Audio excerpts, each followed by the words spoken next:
Swimsuit? Check. Sunscreen? Check. Phone charger? Check. Don't forget to pack the 5-Hour Energy. It fits great in a pocket or carry-on, and the alert feeling will help you arrive ready for anything. Now get 20% off when you use code 5HETRAVEL at 5hourenergy.com. Expires April 30th. One-time use only. Not valid with other discounts. Remember, visit 5hourenergy.com and use code 5HETRAVEL to save 20%. Hi everyone, I'm Deb Flashenberg. I'm your host for Yoga Birth Babies, and today we're doing a re-release or renew of one of my favorite podcasts. It's with Gail Tully. She's of Spinning Babies, and it's all about the importance of fetal position and understanding the body and why baby being in a good position makes a difference for your birth. So I hope you enjoy this. So for the next week or so, I'll be doing a few of these re-releases, renew podcasts because I am knee-deep in releasing an online course. So starting soon on October 25th, I'll be doing a free webinar called 3 Big Mistakes Yoga Teachers Make with Pregnant Students and How to Avoid Them with Grace and Confidence. And that's going to lead into a 5-week online course called Who's Afraid of the Pregnant Yogi? You can find all this on the website or who'safraidofthepregnantyogi.com. And this is meant for yoga teachers that may not be trained in prenatal yoga or maybe had a small bit of it in their foundational training and have a little bit of fear when the pregnant student arrives in their open level class and sits on the mat, and then you're responsible for teaching them because that's your job. So if that is you, listener, then please check out Who's Afraid of the Pregnant Yogi. I'm just kickstarting this. I've been teaching this in person. This is the first time I'm pulling it online, and I'm super excited, and we'll see where it goes from there. So thank you for re-listening to one of my favorite podcasts. All right, here we go. Bye. Hi, everyone. I'm Deb Flashenberg. Welcome to Yoga Birth Babies, a podcast produced by Prenatal Yoga Center. We will be diving into everything prenatal yoga, birth, and baby related, hoping to inspire, educate, and empower you through your journey into motherhood. Thank you for listening. For my yoga teacher friends who are interested in working with the pregnant population, Prenatal Yoga Center offers an 85-hour Yoga Alliance certified program based on our 3-pronged theory of prenatal yoga: asana, education, and community. Once a year, we hold our 3-month immersion program in New York City. For those who cannot attend this training, Caprice and I are now traveling to different locations holding our training at hosting studios where we will spend 6 days working together, exploring and learning about prenatal yoga. This training consists of more than 50 hours working together. But we also created a whole membership website with more than 20 videos corresponding directly to the manual you will receive. For more information, check out our website at prenatalyogacenter.com. Hope to work with you soon. Take care. Lucky Land Casino, asking people, what's the weirdest place you've gotten lucky? Lucky? In line at the deli, I guess? Aha, in my dentist's office.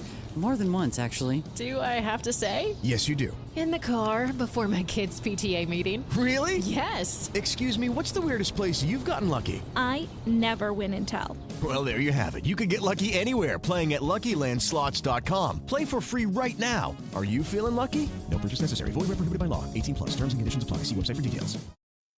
Hi everyone, I'm Deb Flashenberg and I'm your host for Yoga Birth Babies, and today we are so blessed to speak with Gail Tully. She is the founder of Spinning Babies, but let me tell you a little bit more about her. Thank you so much, Gail, for joining today. I'm so excited. So, take this in whatever direction you want. I love your work. I love what you do for women in birth. And so it's just such a thrill to speak with you. But I do feel like I want the women in our community to know, how did you come up with creating Spinning Babies? What was your reasoning and your momentum for it? Spinning Babies is an approach to easier birth that I came into by observing mothers and babies and how their births were going.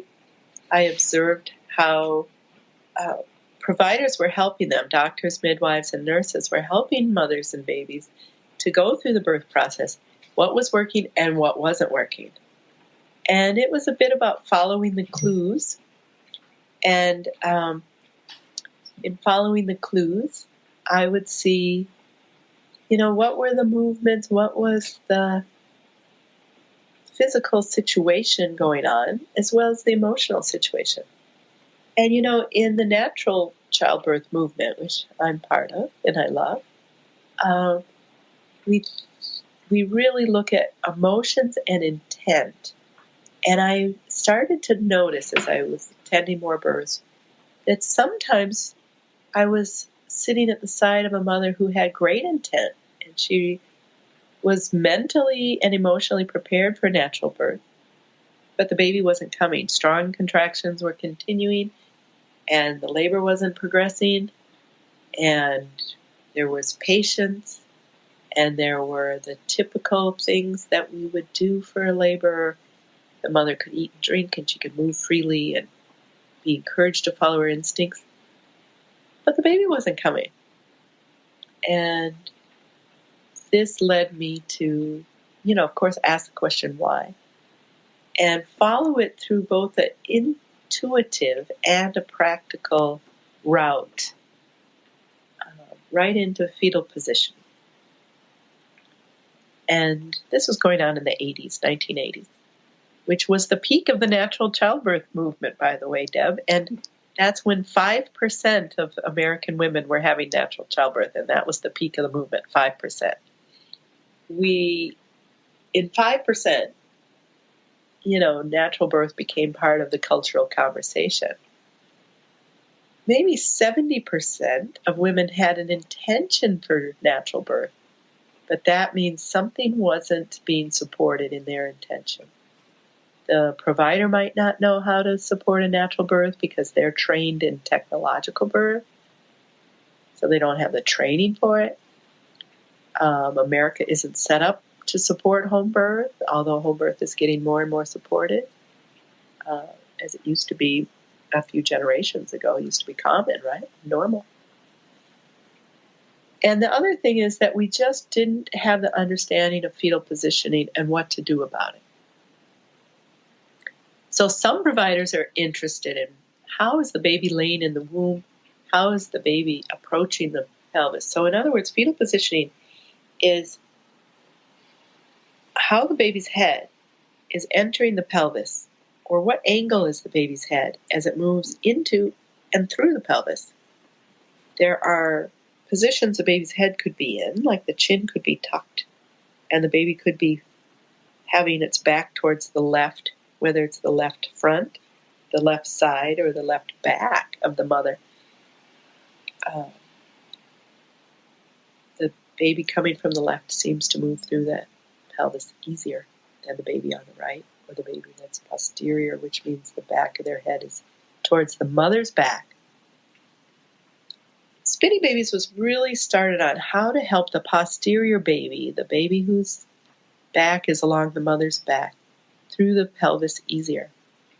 And since I started, I became much more interested in all fetal positions, and including breech, which means the head isn't even coming through the pelvis first. The baby's bottom is coming through the pelvis before the head is,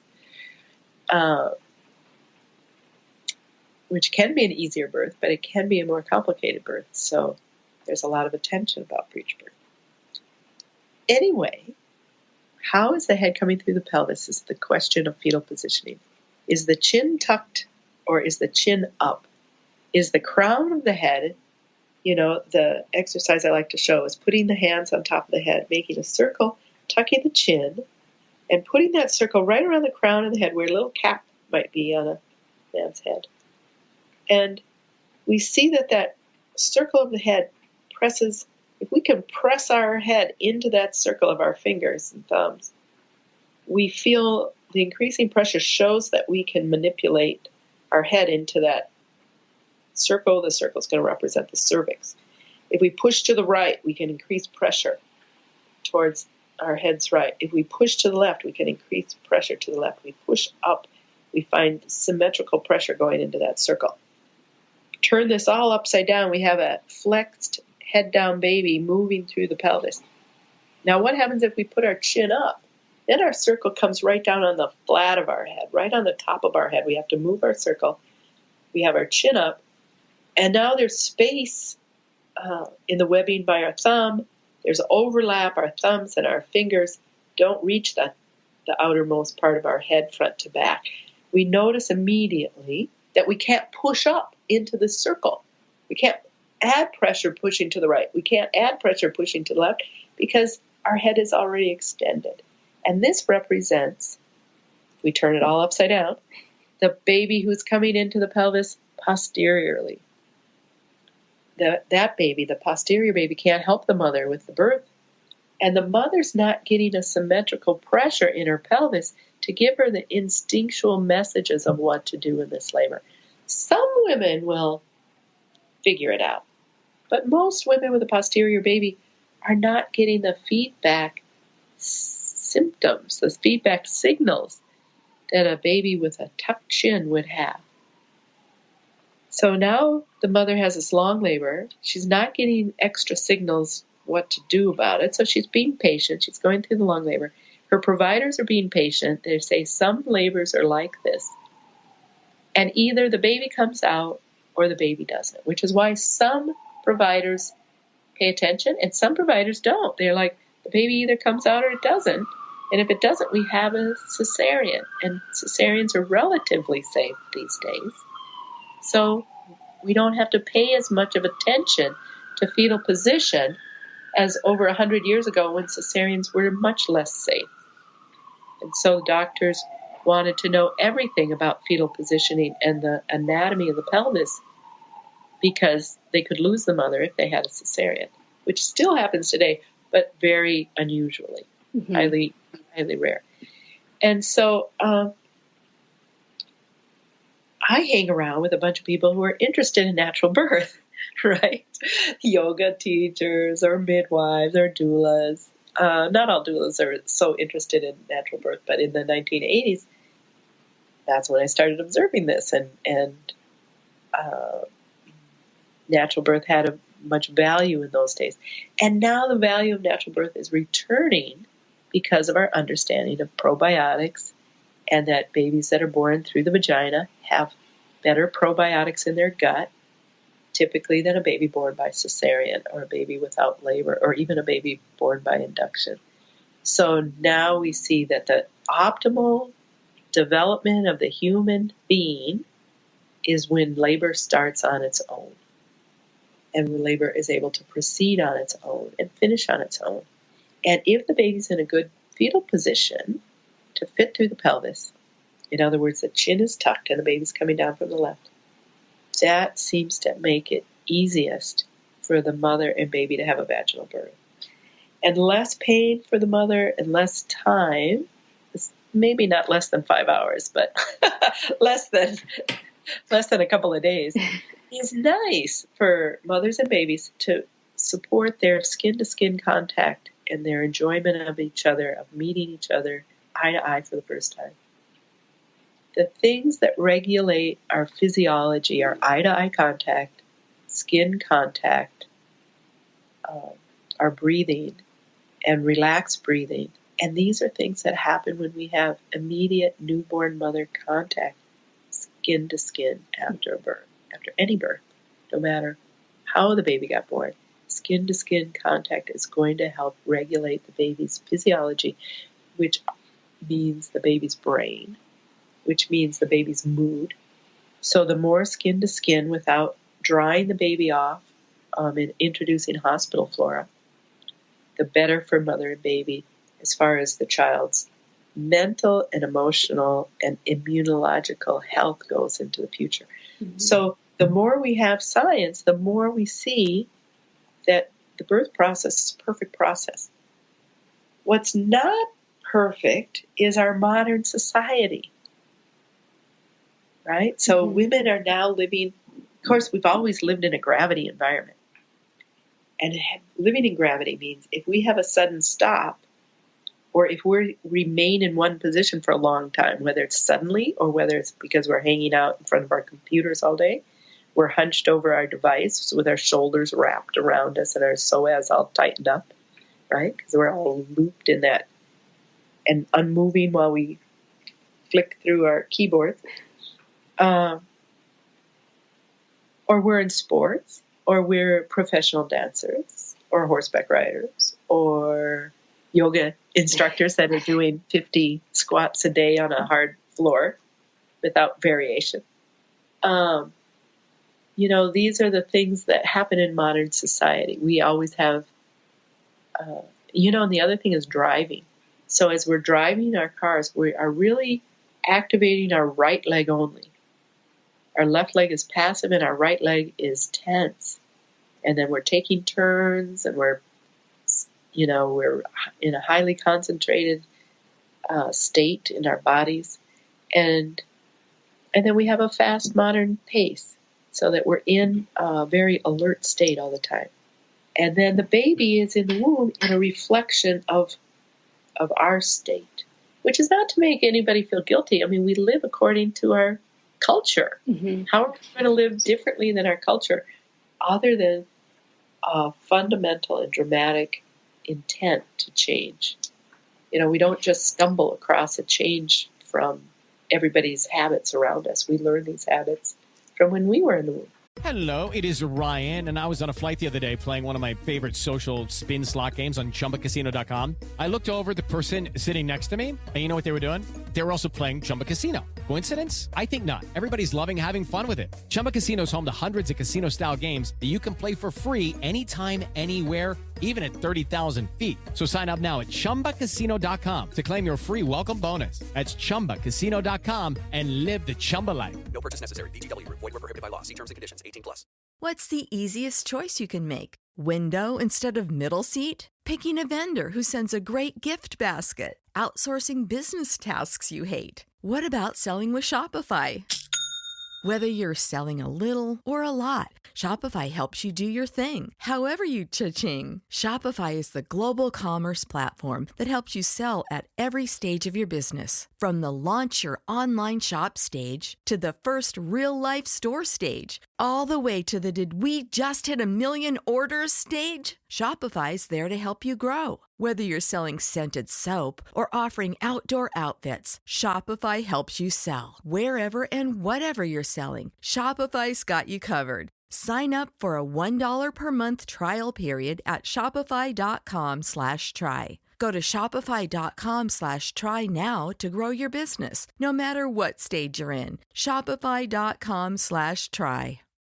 So backing up a little bit, so I love everything you're saying. So basically, if the baby's malposition is going to impact birth because the baby's not going to fit through the pelvis as well, and you're saying a few things that we're doing that's causing imbalance. So what imbalances are you seeing in women's bodies? Is it just structural, the pelvis? Is it soft tissue? Is it intrauterine restriction? Is it psoas? Or is it kind of all the above? Deb, I love your question. Which individual organ or joint or, the bony pelvis, which is it? And, we think of body parts as separate because that's how we learn anatomy. But I guess it's all together. Everything feeds into it. All feeds. I guess I think, I have a lot of students complaining of SI joint problems. And so I work on stabilizing that. And also, of course, I can answer my own question. When I work on that, I have to work on the psoas. I have to work on balancing the pelvic floor. So I guess I'm answering my own question. But what can women do?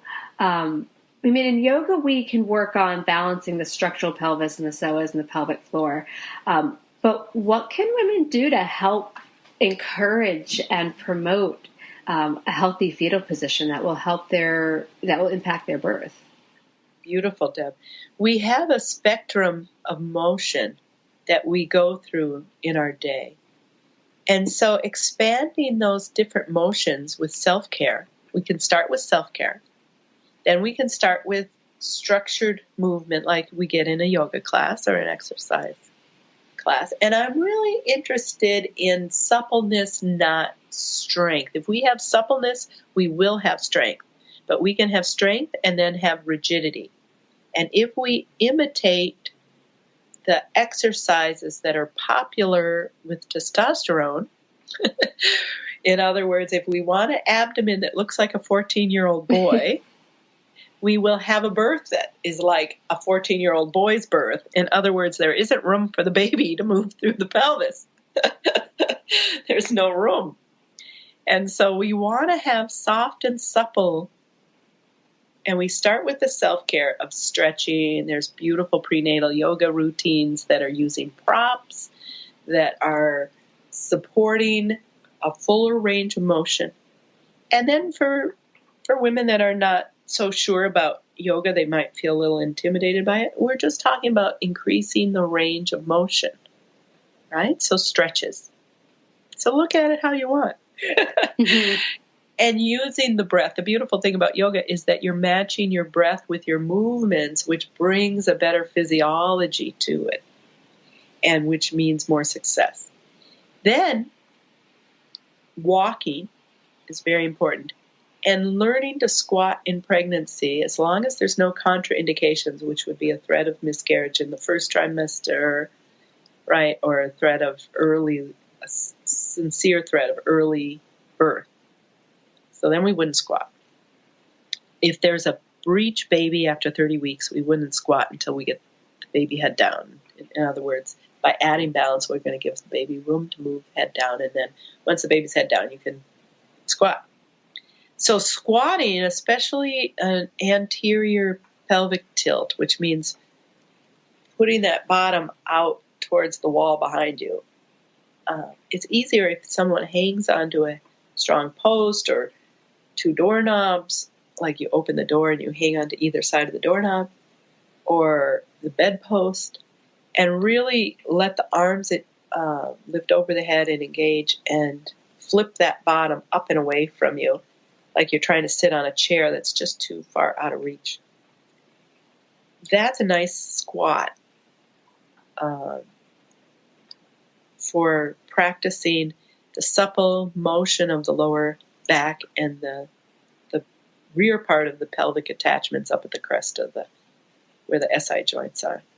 And it develops the butt muscles, which is going to help in the front so that symphysis pubis doesn't get so wonky and painful to walk later in pregnancy.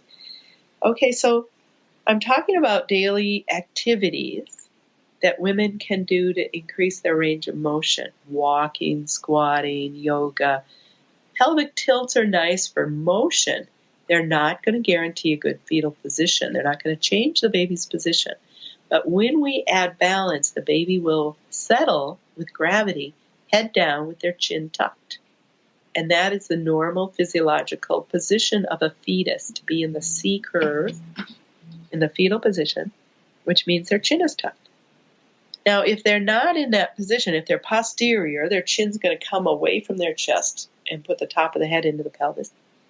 They're going to be in alert state, and they're going to be more active. The mother's going to feel more kicking all over the front of the womb because the limbs of the baby are towards the front. So the mother feels a little, by 32 weeks, the mother's feeling little hands once or twice during the day. It's not going to be much. Right around her bladder or lower abdomen, right above the pubic bone area. See a knee. The mother will, when she lays down at night, she'll see a knee go past her navel, a little tiny bump occasionally, and feel like there's kicks on both sides of the center line, this dark line that develops in pregnancy. If she has little light wiggles down low and bigger kicks up high on both sides of that center line, then the baby's facing forward. In other words, the baby's posterior. The back of the head is towards the mother's back. This typically means, especially for the first-time mother, that the chin is not tucked and the baby's head will seem larger than it really is. And this can make labor longer. Now, it doesn't for everybody because not everybody's pelvis is longer side to side. A few people have longer front to back. So, and then it wouldn't necessarily be an issue. But you brought up soft tissues. And if you think about the tensions or symmetry of an envelope, the uterus is enveloping the baby, and the soft tissues are enveloping the uterus. The ligaments are like ropes to a hot air balloon, and the fascia is connective tissue. It's like the wrapping, but it goes through everything as well. So there's no place where there isn't the soft tissue connective tissue. Right through the muscles, right through part of the ligaments and right into the bone. So we're all connected. And by restoring the balance that we're designed to have, we make the optimal room for the baby. And when the baby has room, the baby will put itself into an ideal position for the pelvis. The baby wants to be in the most ideal position it can be in. So let's make room for the baby. We don't have to stress out about it. We're in motion. So we can start at 20 weeks with daily activities and getting some body work if we need it. This will help most women to have a straightforward birth. If she has a uterine shape that's like only half a uterus, or if she has two portions of a uterus that tend to be a little smaller than the regular uterus, then she needs to start getting balance immediately or even before pregnancy, so that we're giving as much room as possible and hoping that little tiny fetus is head down by 20 weeks, right? Maybe by 14 weeks. But for most women with a room in her uterus, we can start at 20, 30 weeks and make room for the baby. But some people are only hearing this and they're already 40 weeks. Mm-hmm. So, the window is not as open, but there is still a chance for fresh air. So we can start that motion and mobility. Now, we talked about daily activities, but on the website, there's also some traditional activities that women can do with their birth partners. The rebozo sifting helps the abdominal area, the broad ligaments and round ligaments, and gives the mother a relaxation. It helps her out of that chronic alertness that we have in the city life and helps move her into a more peaceful, relaxed state. And that's where the baby likes to be, in the C shape. So the mother is the mirror of the baby is really the mirror of the mother. So we always want to help them together. And so this rebozo sifting is something that a couple can do, or a woman can do with her doula. It's really lovely with her girlfriend. Anybody who's tall enough to hold the rebozo up, and I've got it on spinningbabies.com website. So another set of activities are from Dr. Carol Phillips. She was a chiropractor in Minneapolis who's now in Annapolis, Maryland. And she is a creative genius with anatomy and motion. And she's introduced a series of techniques that help all sorts of people, but are profoundly useful in pregnancy and birth. And they're using a static stretch release that attends to the muscle spindles to lengthen muscles temporarily. I don't know how long, 45 minutes, 2 hours. Everybody's different, but it's long enough to feel improvement. And when it's repeated, we can keep that improvement going on and restore the balance that nature has given us for giving birth to our babies. And these can be done in pregnancy. They're called the sideline release, the forward lenient inversion, standing sacral release. They're myofascial releases.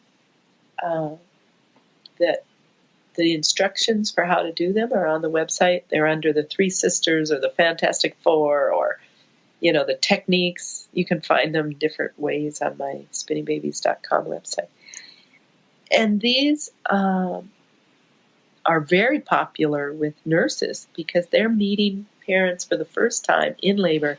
And if there's a long labor, they'll do the sideline release or the forward lenient inversion, which is really getting upside down and going through a contraction in labor, upside down, basically, with the knees bent.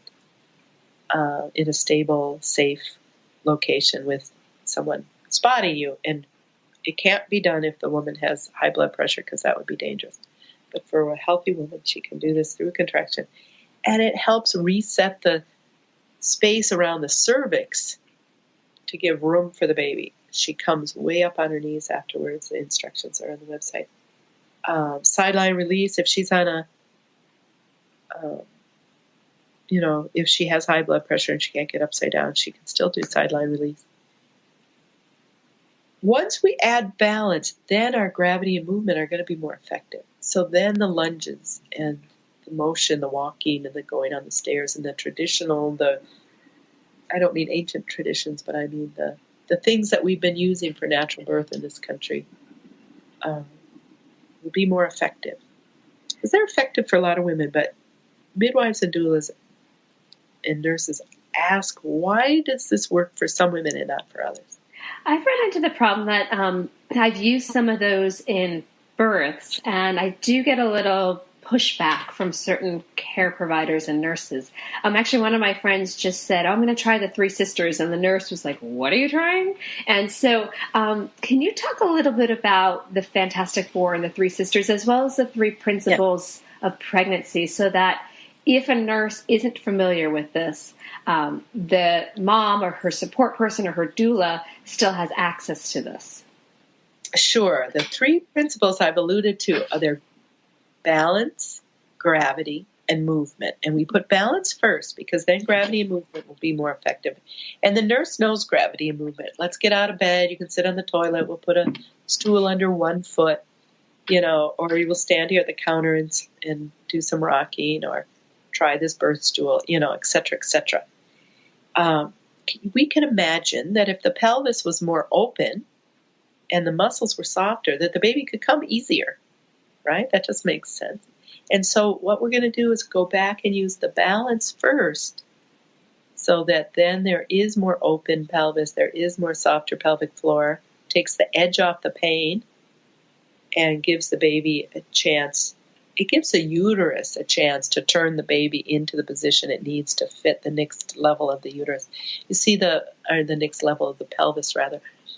The pelvis has 3 levels that are different shapes. And so the baby's head needs to flex and turn to fit those shapes. And the pelvic floor is the key rotator. So if the pelvic floor is very tight from trauma, from exercise, sports, or an injury, then the baby's head comes down on the pelvic floor. The pelvic floor feels very sharp and painful to the mother. In other words, labor feels more painful than she expected, and which tends to be true anyway, but, really more painful, sharp. And so we do a sideline release, which is one of the Three Sisters, and now the pelvic floor is softer. The baby says, thank you very much for getting that tight muscle out of my way. I'm going to turn now through the pelvic floor opening, which is like a buttonhole. I can turn and fit the next level of the pelvis and continue on my way. Thank you very much. And so the Three Sisters are 3 out of the Fantastic Four. The Fantastic Four just adds another one because wherever you have 3 sisters, you have cousins and friends. So there's not only 3 techniques to do, but I call them the Three Sisters of Balance in honor of the 3 sisters of agriculture from the Northeast native tribes that have the 3 sisters of agriculture, corn, squash, and beans, which replace the nitrates and the nutrition into the soil. One replaces what the other needs. And in the Three Sisters of Balance, it's a little bit different. It's like if you use the rebozo sifting, the first sisters are rebozo sifting from the Yucatan midwives of Mexico, who taught us that this little jiggling motion, this very nice vibration that's made with the rebozo around the mother's abdomen, is very relaxing. It activates her parasympathetic states, gets her out of fight and flight. In other words, it reduces the fear of the moment. The mother feels confident and calm, and it helps her broad ligament and round ligament to a degree. Now that she's feeling good, she can do the second sisters. And you know how second children tend to be more feisty than first.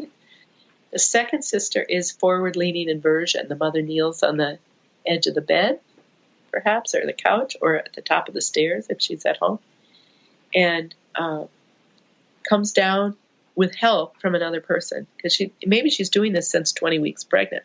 See, doesn't matter the baby's position. She's only going to do it for 3 breaths. But in labor, she does it through a contraction.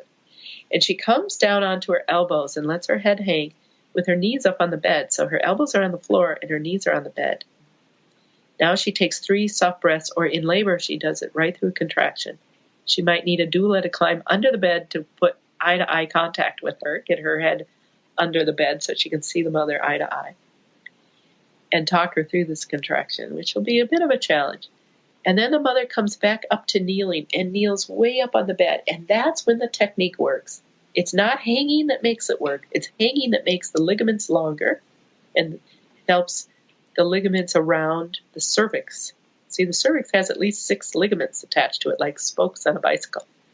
So if those are not straight, the cervix doesn't have much room. You can imagine if the axle of the bicycle, the hub of a bicycle wheel, got twisted and all those spokes were twisted and wrapped around the hub, that, we wouldn't have very good rotation. So now we straighten that all out by hanging, but it's coming up into kneeling that puts the uterus and cervix back into a symmetrical place, a place with room. And the baby says, thank you very much. And sometimes that's all it takes. And now we have a baby. So we don't want to do some of these techniques with the mother in labor unless there's a midwife, nurse, or doctor handy, because there's a potential the baby could come right out. Now, sometimes it's not that easy, but sometimes it is. And it's surprising how often the 3 sisters will make it easy. So we did rebozo sifting, got the mother into a good mood. Then she got upside down and came back up again, and her cervix was softer and easier to accept the baby's head. Now the next one, the 3rd sister, she just has to lay down on her side, and the person helping her lines her up so her shoulders and her hips are stacked. She lifts her top leg. She's laying on her side, right? So she has a top leg. She lifts up and over and hangs off the edge of the bed. Now the person helping her is holding her hip back, because if that hip leans forward, the technique doesn't work and they've done it for nothing. She has to be straight. And the instructions for how to do this correctly are on spinningbabies.com. It's called the sideline release. It's much more than just laying on your side. It's a static stretch release of approximately 18 muscles on each side. So if we're going to make the pelvic floor longer and softer on one side, we better do the other side. Mm-hmm. Otherwise, we're going to have an asynclitic baby. And you know how that goes. Yeah. So let's turn the mother over and do the other side. It doesn't matter if she has an epidural. It doesn't matter if she's doing a natural birth. She can do the sideline release as long as she has good support and good help. For most women, it's not painful. It's relaxing. But if the baby is asynclitic in the pelvic floor, it can hurt. And if she can power through it, she's taken that pelvic floor and opened it around the baby's head. And some babies will straighten out, and some babies will just fit in their mouth position, or in other words, the position that's not ideal. But as long as the pelvis and the muscles are soft enough and the pelvis is mobile enough, usually the mother can push the baby out. And that is because she's gotten upright and she's doing some pushing. For an asynclitic baby, it takes hours, but it can be done. Now, if the pelvis is not mobile and it's rigid, or it is actually small, and then you have a baby whose head is not, the chin is not tucked and symmetrical, so that little crown of the head is turning into a cone shape, then we have some problems, and a cesarean is a lifesaver. But we don't want the cesarean to be a lifestyle, because we're disrupting our probiotics, we're disrupting the mother-baby connection, and we're putting mothers at risk, and we're putting babies, at a disadvantage for the bonding and attachment process, which we now know improves immunity and mental health, as well as being an enjoyable experience for mother and baby. So if we adopt the 3 principles of spinning baby, as well as the 3 sisters of Fantastic Four, that extra one, and we focus on fetal position, it seems like there is a much higher chance of more functional birth, therefore lowering cesarean rates. So that's what I would like. That's what I propose. We definitely need research. As I find out, I can't really do my own research, but I'd like to do some people's research. It's not really something a student can do, because students are only allowed to research what's already been researched. Mm-hmm. So it takes a bold and visionary researcher. And I know that I've had nursing groups where I've taught tell me not only myself, but also my trainers talk about the reduction in the cesarean rate in the months after a Spinning Babies workshop. So these are working. For parents, we have the Spinning Babies parent class. It's kind of for birth nerd parents that really want to know more than the average parents. It's not a complete childbirth education by itself. So they might want to watch another video on what are the stages of labor and what is labor. But it is enough information. And then it takes it for the mother who wants a VBAC, or for the first-time mother that does, that's concerned about either pain or about she really wants to avoid a cesarean. It discusses the common causes for cesarean, how to identify them, how to know that things are normal. So it compares normal to... Can we talk about that for a second? Because you did talk about some of these things that can be done during labor. So I often hear students saying, I don't know what position my baby's in, and what if I go into labor and it is malpositioned? So you gave some great information, 3 sisters, about how to change a baby during labor. But let's back up to the idea. Hold on, I actually lost my train of thought. All right. So, how do you feel normal from a challenging labor? Oh, yeah. So what is going to tell a woman that her labor is not functioning normally? And even normal is in quotes, because what is normal? But there's definitely signs of babies malpositioned. So what are those signs of malposition? That's an excellent question, Deb. So in pregnancy, what are the red flags? I would say pain in pregnancy, pelvic pain in pregnancy. It hurts when the baby kicks. You can't sleep. You can't sleep because it hurts your pelvis too much. These are signs of pelvic instability, and it doesn't really matter the baby's position. Let's get some comfort to the mother. So these 3 sisters really help comfort with the mother. The 4th sister, or the 4th fantastic, is the standing sacral release. And so these are techniques that are on the website. If the baby is not head down by 30 weeks, I suggest adding balance. I would suggest doing the daily activities from week 20. By week 30, paying attention to, is my baby head down? And maybe giving a really focused week or 2 from 30 weeks to 32 weeks on helping the baby be in a good position, because most babies are settling into their birth position by 34 weeks. And if the baby at 32 weeks is laying sideways or laying breech or, even posterior, then doing a more concerted effort, maybe getting some body work. And the body work that I like is a comprehensive pregnancy-based body work that attends to the connective tissue of the fascia, as well as chiropractic alignment. Abdominal massage with the Maya abdominal massage is good. Craniosacral therapy is good. There's a lot of great stuff out there. But really, somebody who's been working extensively with pregnant women so that they can see what they're doing and how it affects the birth is really important. So you expect to see other pregnant women in the waiting room. Expect it to all be about pregnancy and babies in the waiting room. Otherwise, it's not a person that is focused on pregnancy and birth. So self-care, body work, special techniques, and then as we get into labor, we expect that the labor starts on its own. And, really that's at 41 weeks and maybe 41 weeks and a few days for most first-time mothers. 40 weeks might be the due date, but that is not the typical onset time of labor in a healthy, well-nourished pregnancy.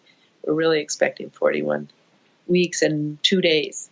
So any induction before then should only be for dire medical reasons, not for trying to avoid stillbirth, because trying to avoid stillbirth by inducing early is really not helping. If there isn't a medical reason, like there isn't a high blood pressure, risk of stroke, some kind of, heart problem or whatever, we shouldn't be trying to introduce, shouldn't be forcing labor. We've got more and more studies saying that labor starting on its own is better. So if the mother's in balance, labor is going to start on its own more at the time that nature would have it start. So we see an easy flow into labor, not a start and stop. This is painful and I'm not dilating. That's a red flag too. So then we add balance, and then either that stops and the woman gets to sleep, or that the uterus says, thank you very much, now I can go and do my thing, and labor starts. So it either stops and the mother sleeps, or it gets going, depending on the needs of her body. And so we've added balance to help labor start on its own.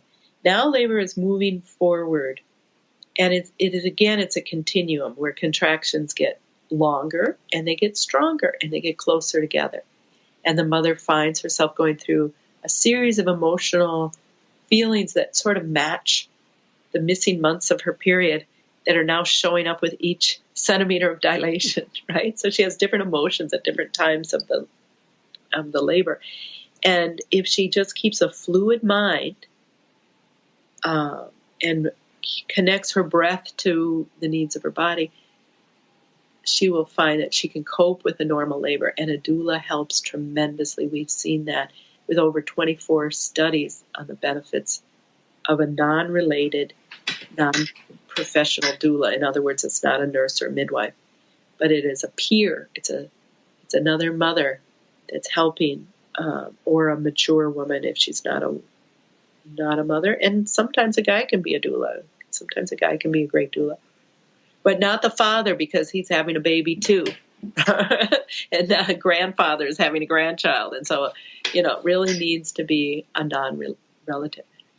Okay, so now we've talked about some red flags. If the labors start and stop, if there is sharper pain than the mother was really expecting, the pain seems sharp or it doesn't seem coordinated, it's not a regular symmetrical labor pattern.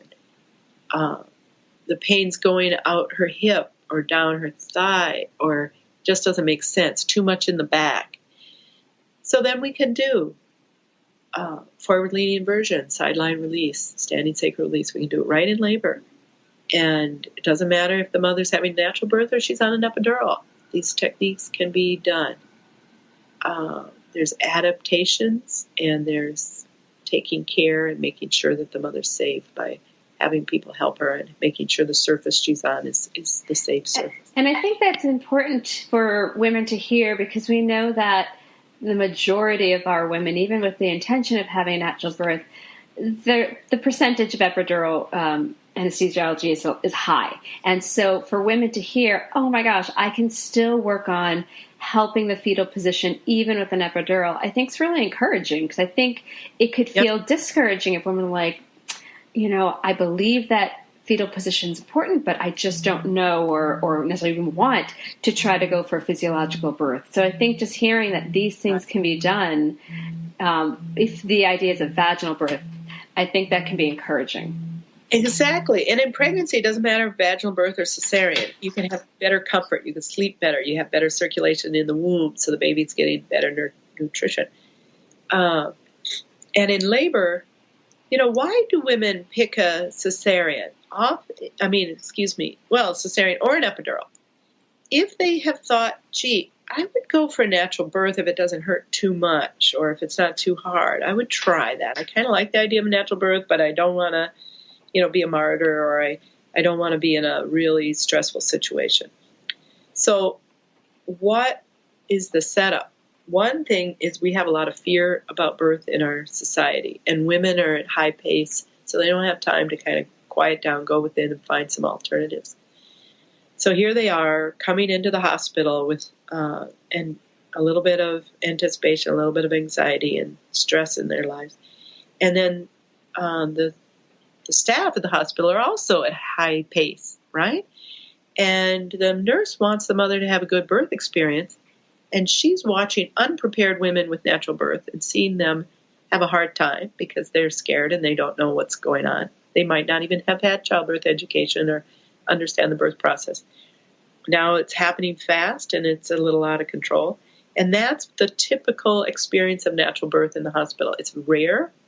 It might be less than 3%. And when the nurse sees the mother on the epidural, she sees a woman that's under control, that's in her head, that's, or sometimes the epidural doesn't work, but at least the nurse and the doctor feel like they're doing everything they can for this mother. The technology is modern mercy, and natural birth is out of control. That's the belief system. So if you have an interest in natural birth and you know that you can restore balance so that labor is going to be less painful, and then you have a doula who can be with you continually so you can get into your hormones and you can get into a mental and emotional space of calm and peacefulness and flow with the labor, and that when things get stronger or when things feel a little emotional, you have this calm, grounded woman to connect to that knows what birth is about.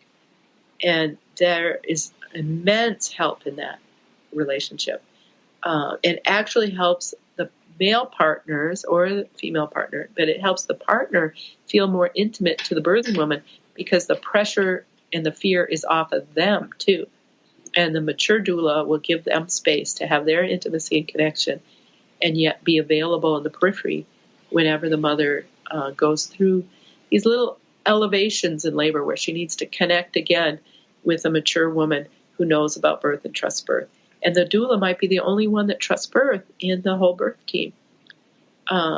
Definitely the doctor, midwife, and nurse want the mother to have a successful experience, but sometimes they're feeling that the epidural is the answer to that because they don't see enough of what's possible with balance, with a doula, and with really oxytocin and love in the birth situation. And then they come into that situation, the nurse and the doctor feel what it feels like to have this lovely birth team, and they get off on it too. And they're like, wow, this is really nice. It's going to be really great. Let's have this doula back again next week. Okay. And I highly recommend that.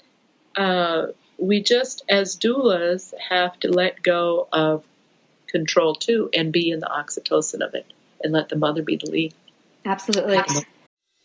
It's time for another season of The Palmetto Porch, an original podcast from Discover South Carolina. I'm Devin Whitmire. Join me as I get to the heart of what makes South Carolina such a great place to visit by speaking to the locals who make it so special. Premiering December 5th, find The Palmetto Porch wherever you get your podcasts. And for more information about our show, visit scpalmettoporch.com. So we understand that fetal position will impact birth, and now we're starting to look at some signs of red flags of, okay, baby may be malpositioned during pregnancy, baby may be malpositioned during labor. We have some tools to fix that.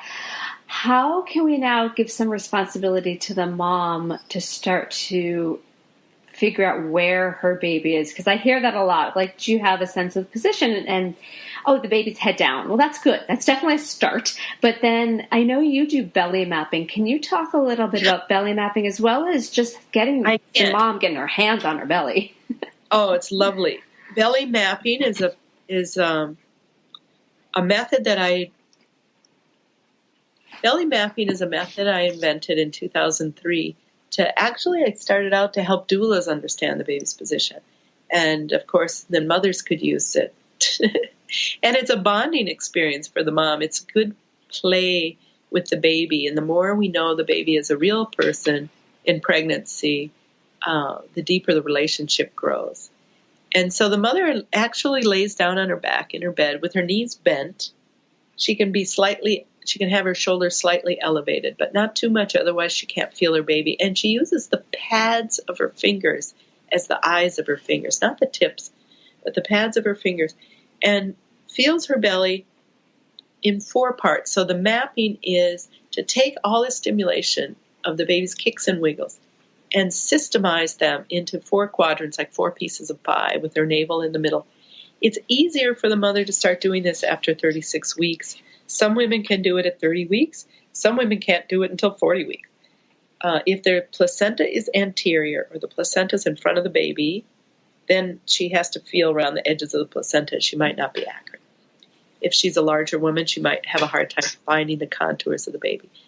So the mother lays on her back and bends her knees, and she feels into her womb. Let's start on the left side. And she really palpates until she, which means reaching in and feeling, until she finds the baby's edges. And she finds which direction is the longest part of the baby. Is this hard part of the baby smooth? Is it big and broad like a back, or is it little and knobby like a knee? And then she feels up the right side very slowly and deeply. She can find the top of the baby, coming over the top of the baby, finding the big bulge, which might be on one side or the other. And where are the small parts of the baby? So if she's finding small parts, they could be hands and feet. And we expect the lighter little fluttery movements to be lower than the navel and the bigger kicks to be higher than the navel. And actually, if she finds the broad part of the back below the navel, she'd have to reach in quite deeply because of the way the body is shaped to find the back. And she might not feel the flutters of the hands at all because there might be towards her back. If she finds both flutters, if she finds hands fluttering on both sides of her center line, which is darkened in pregnancy, then she knows the baby is facing forward because babies play with their hands by their face.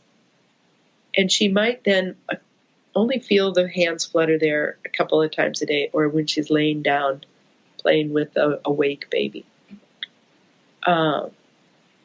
She might see the baby's knee cross under her navel. That's another sign the baby's more likely to be posterior. So little flutters in front, a knee going under the navel. Those are, especially together, those are pretty much letting us know the baby's face is also forward. The back of the head is towards the mother's back. The baby's back is towards the mother's spine. The baby's posterior. The issue with posterior is there isn't room for the baby to get all curled into the C shape in that position. And so the top of the baby's head is trying to get into the pelvis and sometimes makes a bridge across the top of the pelvic opening. And then the uterine contraction can't get that first baby into the pelvis. Sometimes the uterus can get the second baby in. So we have to think about how can we help the chin tuck and the baby turn so it can fit the pelvis like a puzzle piece. The uterus is trying to turn the baby. So the mother in labor could get start and stop contractions while the uterus is trying to get the baby into the pelvis. Or it could get really strong contractions but no dilation. And so we don't care about dilation. We care about where is the baby in the pelvis. And how do we help line up the uterus and the pelvis so that the baby can get sent into the pelvis.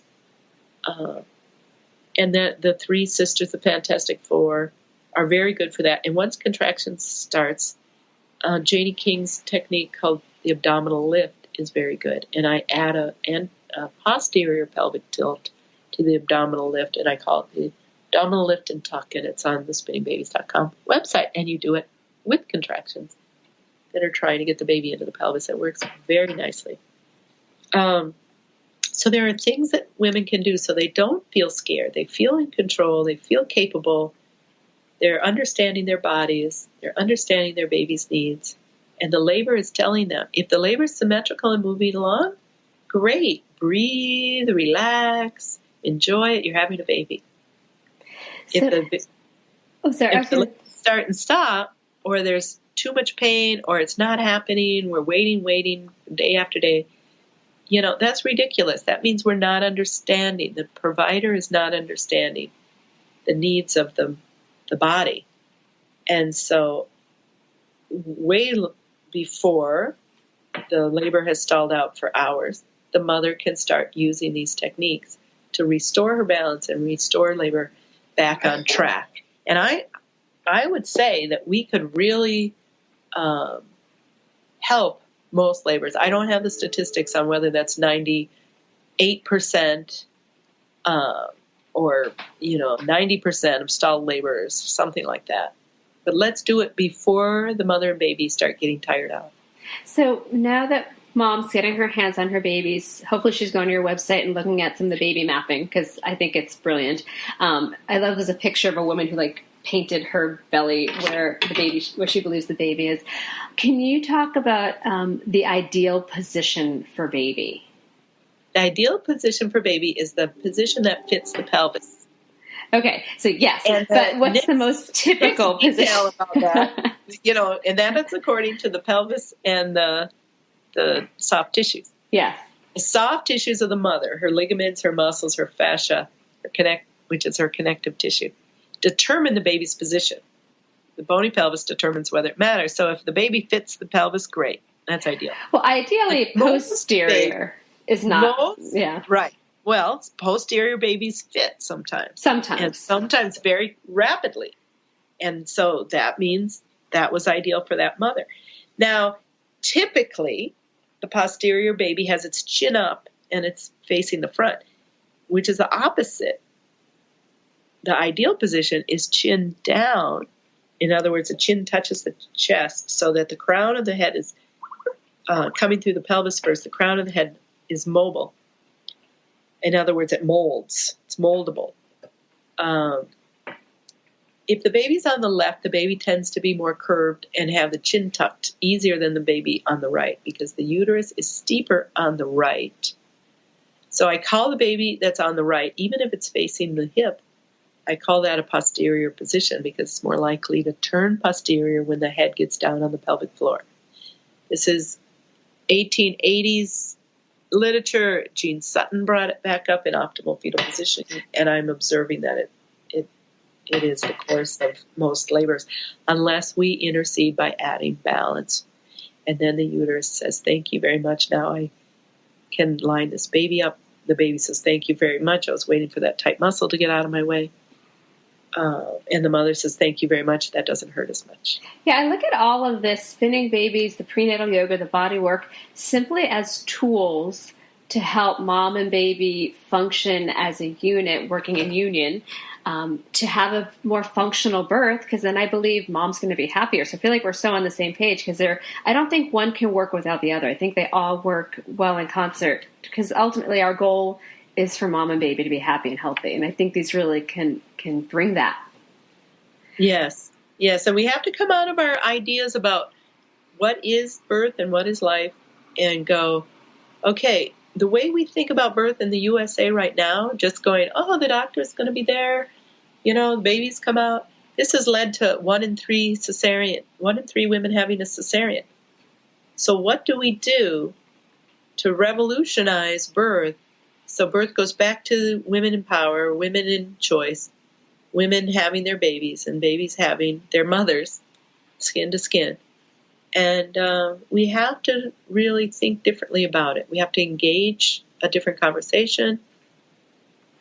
Women have to rise up, and I think one of the ways they can do that confidently is to understand this body balance. Yoga is very helpful. Regular yoga is extremely helpful. And is it enough? For some women, it's not enough, and they need to be softer in the core or supple in the core and more balanced, so that one exercise over and over again is balanced by something that brings other muscles, the complementary muscles, into activity. And that would probably attend to the real stalwart long-term yogini, right? Yeah. And the woman that is just starting out with yoga might not have enough time to restore her balance in one pregnancy. So some body work or some of these self-care techniques that she does with a birth partner can accelerate her road to balance. Some women just do one technique and it's settled. Yeah, each baby is very different. Yeah. So I really appreciate what you do, Deb, because you're really bringing the childbirth education to where it works, which is on the mat. Thank you. It's really a passion of mine, and I feel like I've had such an opportunity to speak with you and Penny Simkin. I mean, some really amazing people, and I feel like we all have the same message. We want to help moms and babies and the functionality, and I thank you for your work. Where can people find out more about your work if they want to take workshops? Okay, so I have workshops for providers, for doulas, midwives, nurses. Some doctors come, but I don't have their CEUs, but they would go to the spinningbabies.com website, and we have an events page. And if you don't have the chance to get to an in-person workshop with myself or one of my 7 trainers, then you can take the Spinning Babies parent class, because even though it's for parents, it's pretty geeky, and it will revolutionize the birth provider's perspective of birth, because Spinning Babies is more than a collection of techniques. It is a new paradigm of putting physiology before force and balance for the ease of birth. It is a different look at what we do and how we support birth that frankly blows the minds of midwives that have been midwives for 30 and 40 years. And they're so excited to learn this information and learn this perspective, because they have a lot of knowledge, but nobody's acknowledging what their fingers and their hands know, what their eyes have seen. Nobody's given words to it. So I'm giving words to it in a different approach that reduces force. We can't eliminate force, and by force I mean the cesarean or the interventions that just make birth happen or attempt to make birth happen, which unfortunately aren't easy on the mother and baby all the time. So we're doing physiology before force, and it's a new paradigm. And I really invite the world to explore it. SpinningBabies.com. And I'll put all this on our show notes as well, on our website and on the on our social media, because I really think parents, new moms, second-time moms, especially the moms that might have had a birth that was challenging the first time, and now in hindsight they're like, oh, baby position. Now they can go back and work towards something different, or at least aim for that. So I'll put all this on our website. Thank you, Deb. Yeah, there's a free information on spinningbabies.com that women can get all this information free. Make a cup of tea and just start reading. Start within pregnancy. And it's going to be a little bit more than they expected. But we're simplifying as we go. So every day we try to simplify some article or another. Well, I think your work is great, and I hope the listeners out there do go to the website. It really can change the path of your birth, and I believe that will then change the path of your motherhood journey. So I want to say thank you so much, Gail, for your time and your knowledge, and you're an inspiration for women to really look at how they can be happier in their pregnancy, in their birth, their motherhood. Thank you so much. You are so welcome, Deb. Thank you for what you do. Thank you for this opportunity. Absolutely. Well, I hope you have a wonderful, wonderful morning. All right, we'll be in touch. Thanks so much. Okay. Take care. Bye. See you again. Bye-bye. Bye. This has been an episode of Yoga Birth Babies, produced by Prenatal Yoga Center. You can catch us on Facebook, Twitter, Instagram, and Periscope. I'm Deb Flaschenberg. Thanks for listening.